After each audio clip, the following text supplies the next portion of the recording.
Di awal cerita, kita berada di sebuah perusahaan konsulting yang bergerak di bidang perekrutan dan penyediaan karyawan. Oh ya, ini bosnya, namanya Pak Jo. Dan dua karyawan ini bernama, kita sebut saja Tan dan Na. Lalu, di suatu pagi yang cerah, katanya mereka sedang melakukan rapat. Di sini, sekretaris selama Pak Jo akan mengajukan cuti. Cuti apa? Cuti bunting 1 bulan. Singkat cerita, sekretaris ini pun datang membawa mobil kodok warna merah. Di sini dia terlihat memakai pakaian yang seksi, aduhai mantap jiwa, dengan stocking panjang dan rok seksinya. Ketika sekretaris ini akan masuk ruangan, dia bertemu dengan dua kucrut tadi, Na dan Tan. Dia bertanya, di mana ruangan Pak Jo? Salah satu kucrut yang bernama Na melihat sekretaris itu langsung meronta-ronta, nggak tahu kenapa itu.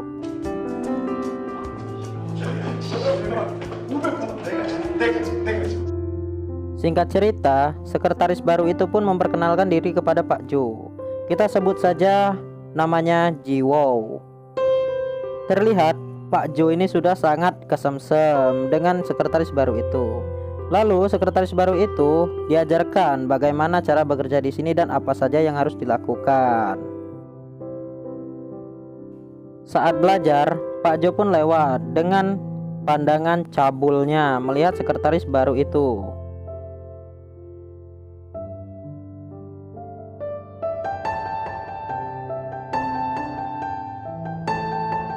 Lalu, pada saat akan pulang kerja, Jiwo tidak sengaja menjatuhkan dokumen penting perusahaan.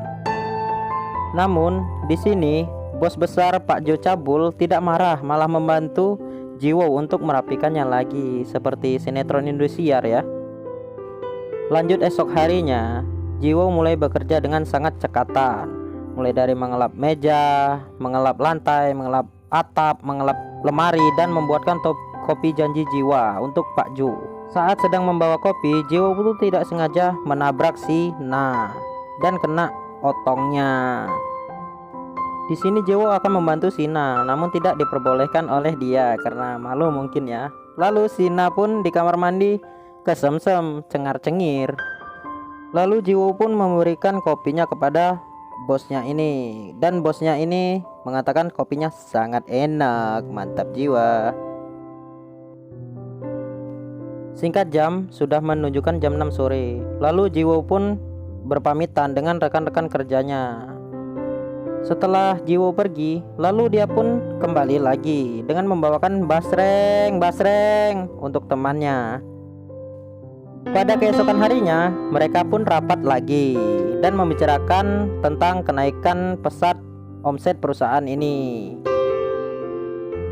Dan semua karyawan senang dan mengatakan semua ini karena Jiwo yang bekerjanya sangat cekatan. Saat Jiwo memberikan kopinya lagi kepada Pak Jo, lalu Pak Jo pun mengatakan, "Bagaimana perasaanmu bekerja di sini?" Scene berpindah ke Na dan Tan. Di sini mereka sedang menyebat sebatang rokok. Mereka sedang ngobrol dan membicarakan Jiwo yang bodinya mantap aduhai. Saat akan pulang kerja, dua kucrut tadi berpamitan dengan Jiwo, dan Jiwo pun juga berpamitan dengan Pak Jo. Ternyata Pak Jo ini lagi lembur di kantornya, dan pas sekali di sana sedang turun hujan.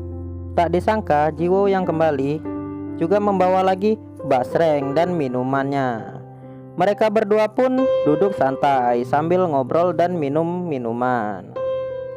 Di sini Pak Jo mengajak Jiwo untuk pergi ke bar, mungkin ya tahulah. Namun di sini Jiwo menolaknya dan pergi. Di hari ke-19, Jiwo sedang duduk di meja Na dan berpose sangat aduhai. Di sini Jiwo dan Na sangat akrab, tapi entah kenapa ada makhluk halus yang mengintai di belakang mereka. Lalu di saat Jiwo lagi ngotak-ngatik komputernya, Pak Jo pun melihat Tan dan Jiwo sangat akrab. Lagi-lagi cemburu nih si Pak Jo.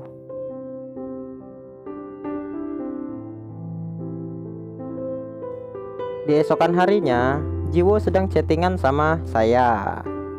Di sini Jiwo digeprak oleh Pak Jo, dan Jiwo pun menjawabnya dengan sangat santai. Tak disangka sudah jam 9 malam. Di sini Pak Jo pun masih lembur di kantornya, dan Jiwo sudah datang ke ruangannya untuk mengantarkan dokumen. Namun di sini terlihat Pak Jo sudah sangat cemburu sekali atau tidak menghiraukan si Jiwo. Hari ke-18, lagi-lagi di sini Jiwo nongkrong di atas meja Na dan Tan dengan pose yang aduhai dan rok mini. Lalu Pak Jo datang dan Pak Jo mengatakan untuk mengajak mereka semua ke bar malam ini untuk happy-happy. Sesampainya di bar, mereka pun mulai memainkan seperti lempar panah dan mereka minum-minum. Ternyata di sini Jiwo mulai jengkel dan risih, lalu segera meninggalkan mereka.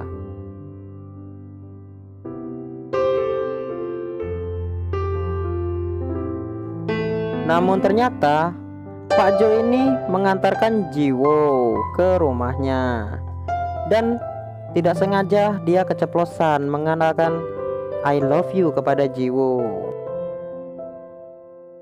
membuat Jiwo pelongak-pelongo. Lalu Jiwo pun mengajak Pak Jo untuk masuk ke dalam untuk sekedar duduk-duduk. Sesampainya di dalam, Jiwo menawarkan minuman untuk Pak Jo. Mau nyusu apa kopi, Pak? Lalu singkat cerita, di saat Pak Jo ingin pulang, entah kenapa Pak Jo lalu berbalik melihat Jiwo.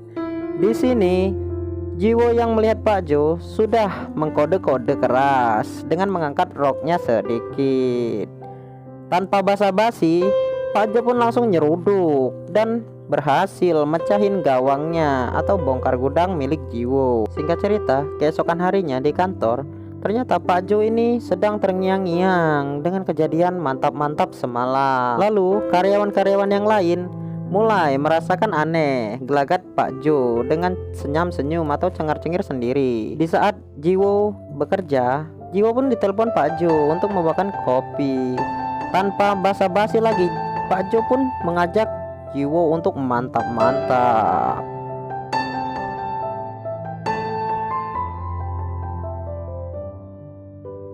Lalu Sina pun yang penasaran mendengar rintihan seorang wanita yang sedang esek-esek akan membuka pintunya, lalu dipanggil oleh Tan. Lalu Na dan Tan lagi nongki-nongki di atas gedung. Di sini dia sambil menyebat sebatang rokok dan membicarakan tentang Pak Jo yang sudah main-main dengan Jiwo.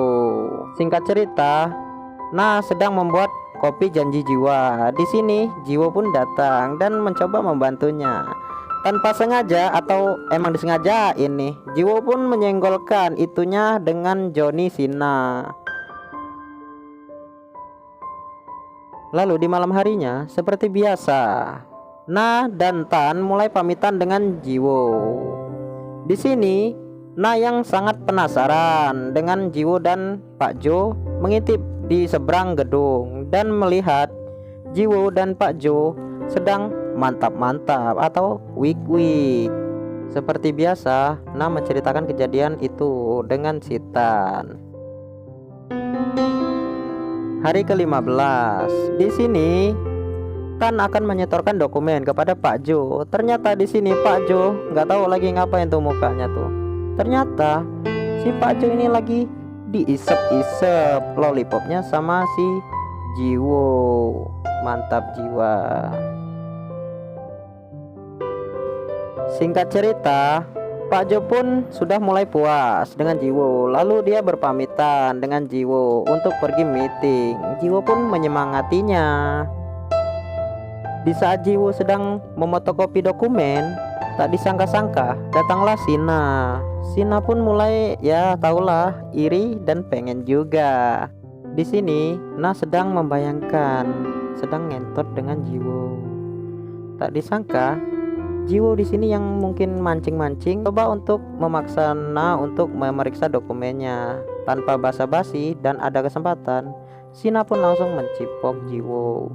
Dan akhirnya Sina pun bisa merasakan goanya si Jiwo. Lagi-lagi Sina pun curhat dengan Tan. Di sini Sina menceritakan karena dia telah berhasil merobek gawang si Jiwo. Lalu Tan pun bilang kepada Sina akan mencobanya juga. Singkat cerita, mereka melakukan meeting darurat karena ada seorang klien yang sedang mengajukan permintaan uang untuk perjanjian. Tentu ini sangat menjadi pertimbangan berat dan menyangkut kelangsungan perusahaan itu. Pak Jo meminta saran kepada ketiga karyawan tersebut. Bagaimana? Si Tan tidak setuju dan Sina dan Jiwo akhirnya setuju. Lalu Pak Jo pun mengirimkan sejumlah uang kepada klien tersebut untuk sebagai perjanjian persetujuannya, dan membuat Pak Jo sangat mumet karena memikirkan kelangsungan perusahaannya. Di hari ke-0, Pak Jo yang datang ke kantor ternyata tidak melihat Jiwo. Lalu Nam melaporkan kepada Pak Jo, ternyata uang perusahaan sudah ludes ditelan bumi. Lalu Pak Jo pun menelpon si Mino, namun ternyata HP Jiwo sudah nggak aktif. Ternyata si Jiwo menipu mereka semua. Lalu Tan melaporkan juga tentang gaji karyawan yang belum dibayarkan. Di saat Pak Jo sedang linglung pusing 7 keliling, Pak Jo pun ingin menenangkan diri di bar biasanya. Sesampainya di bar, ternyata si Jiwo datang menemui Pak Jo. Namun Pak Jo pun tidak menanggapi omongan Jiwo dengan gayanya yang sangat sok cool.